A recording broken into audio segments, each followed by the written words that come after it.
Assalamualaikum warahmatullahi wabarakatuh. Pada kali ini pertemuan yang ke-10 kita akan membahas tentang apa?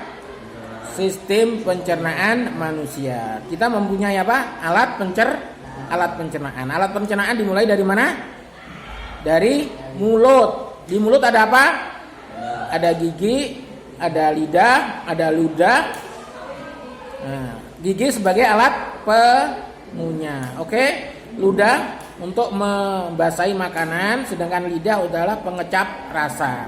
Kita bisa menikmati manis, pahit, dan asam. Oke ya.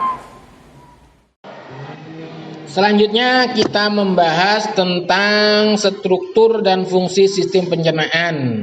Struktur dan fungsi sistem pencernaan makanan pada manusia. Oke, tujuannya kamu mengetahui enzim yang membantu pencernaan. Enzim apa saja yang ada di dalam perut kamu, di ludah kamu, di pankreas kamu. Oke.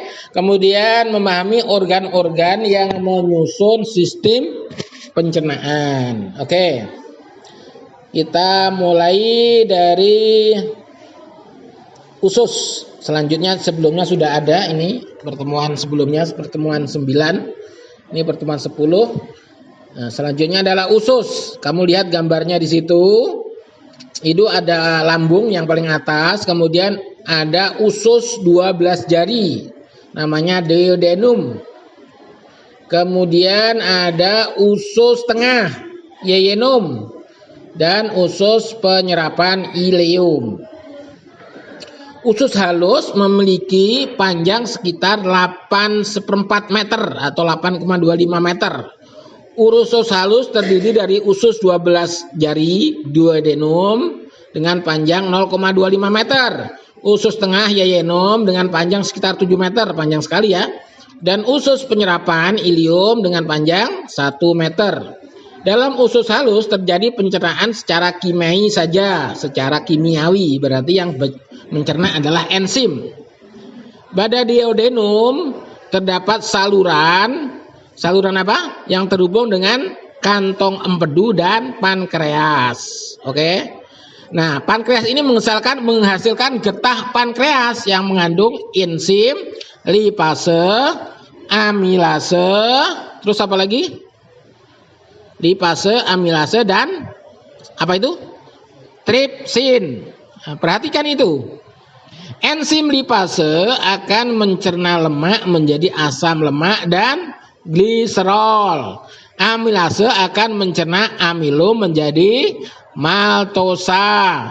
Tripsin akan mencerna protein menjadi apa?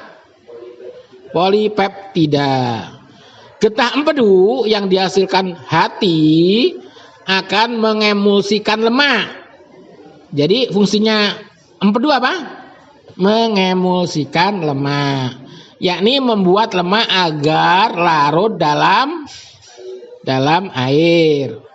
Pencernaan makanan dilanjutkan di yeyunum. Pada bagian ini terjadi pencernaan terakhir sebelum zat-zat makanan diserap. Zat-zat makanan setelah melalui yeyunum menjadi bentuk yang siap diserap oleh tubuh. Penyerapan zat-zat makanan terjadi di mana? Di ileum. Glukosa, vitamin yang larut dalam air, asam amino, dan juga apa? Mineral setelah diserap oleh tubuh, oleh usus halus akan dibawa oleh darah menuju hati dan diedarkan ke seluruh tubuh. Itu bukan hati ya, tetapi jantung. Itu salah, itu nulisnya itu. Dibawa ke seluruh tubuh, diedarkan oleh jantung, dipompa oleh jantung. Glukosa dalam hati, nah, setelah itu hati tadi berfungsi untuk menetralkan racun, dibawa hati dan dibawa, makanya ada hati ya. Glukosa dalam hati selanjutnya disimpan dalam bentuk glikogen, asam lemak, gliserol, dan vitamin yang larut dalam lemak setelah diserap oleh usus halus, yaitu ileum, akan dibawa oleh pembuluh getah bening menuju hati, kemudian disimpan dalam jaringan lemak. Oke? Yang harus kalian diskusikan, usus halus terdiri dari berapa bagian? Nah, tadi udah kan? Kelenjar pankreas menghasilkan enzim apa saja? Tadi kan sudah kan? Dan fungsinya. Tadi kan sudah kan? Kemudian nomor 3, kelenjar empedu menghasilkan apa? Nah, dan fungsinya apa? Tadi sudah kan? Kemudian di manakah terjadi penyerapan? Di usus apa? Oke, selanjutnya dibawa ke usus besar. Usus besar. Usus besar atau kolon memiliki panjang 1 meter dan terdiri atas kolon ascendis naik, kolon transferum mendatar, dan kolon descendris menurun, dan berakhir pada apa? Anus. Anus itu berarti kamu harus bab ya. Nah, kamu bisa lihat gambarnya. Oke, tadi yang sudah dijelaskan tadi ini gambarnya. Nah, pada ujung sekum terdapat tonjolan kecil yang disebut umbai cacing atau apendik yang berisi massa sel darah putih yang berperan dalam imunitas. Bahan makanan yang sampai pada usus besar dapat dikatakan sebagai zat-zat sisa. Zat-zat sisa itu berada di dalam usus besar selama 1-4 hari, jangan lama-lama. Zat sisa itu harus dibuang. Oke ya, harus dibuang. Nah, di dalam usus besar terdapat namanya bakteri, yaitu bakteri apa? Escherichia coli, yang membantu membusukkan sisa-sisa makanan. Makanya kentut kamu jadi bau, BAB kamu jadi bau karena ada bakteri ini. Kalau nggak ada, repot kita. Setelah dibuang berbentuk apa? Fases. Dikeluarkan melalui apa? Anus. Oke, kamu diskusikan lagi apa fungsi usus besar, bakteri apa yang ada di dalam usus besar. Tadi udah dijawab kan ya. Kemudian organ pencernaan tambahan. Proses pencernaan manusia tidak hanya terdiri atas saluran pencernaan, tetapi juga terdapat organ pencernaan tambahan berupa kelenjar pencernaan. Kelenjar pencernaan membantu mencerna makanan dengan menghasilkan enzim-enzim yang ada di dalam pencernaan makanan. Yaitu menjadi pencernaan secara kimiawi. Kalau mekanik itu gerakan, kalau kimiawi dengan enzim. Nah, kita lihat di situ ada hati, ada kantong empedu, ada apa lagi? Pankreas. Oke.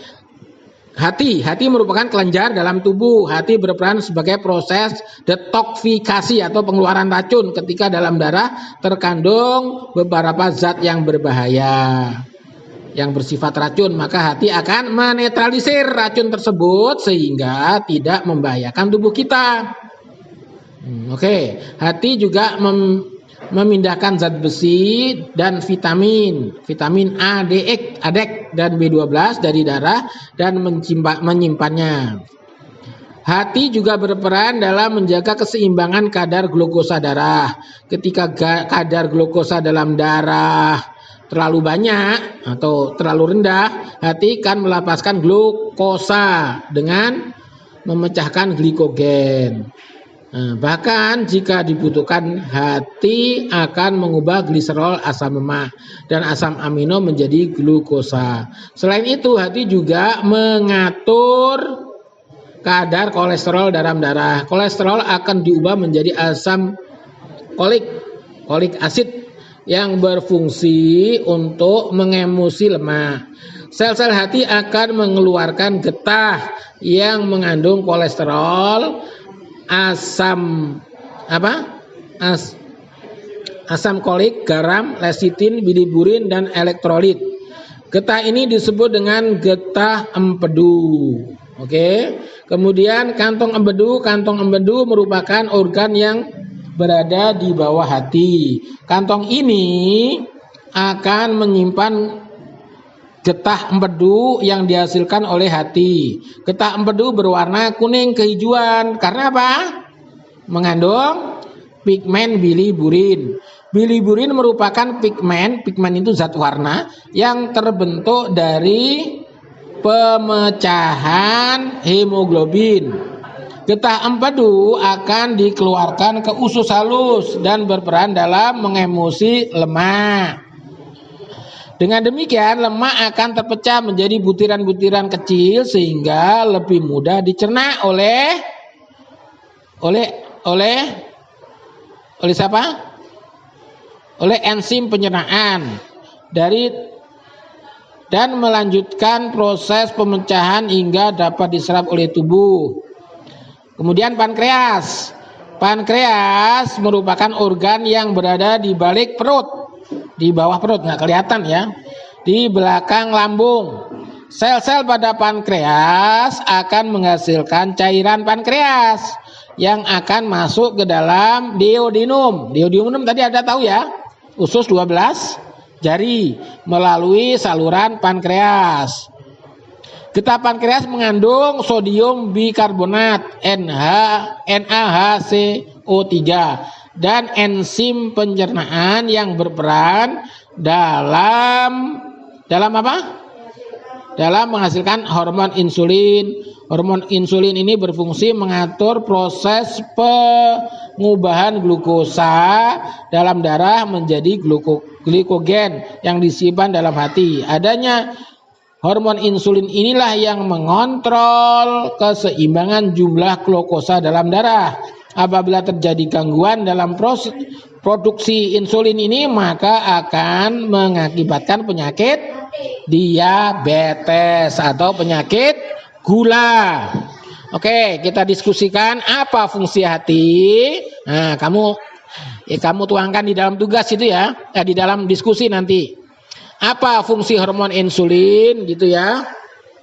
Kemudian evaluasi kamu lihat nanti dikerjakan di dalam tugas.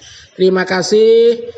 Wassalamualaikum warahmatullahi wabarakatuh.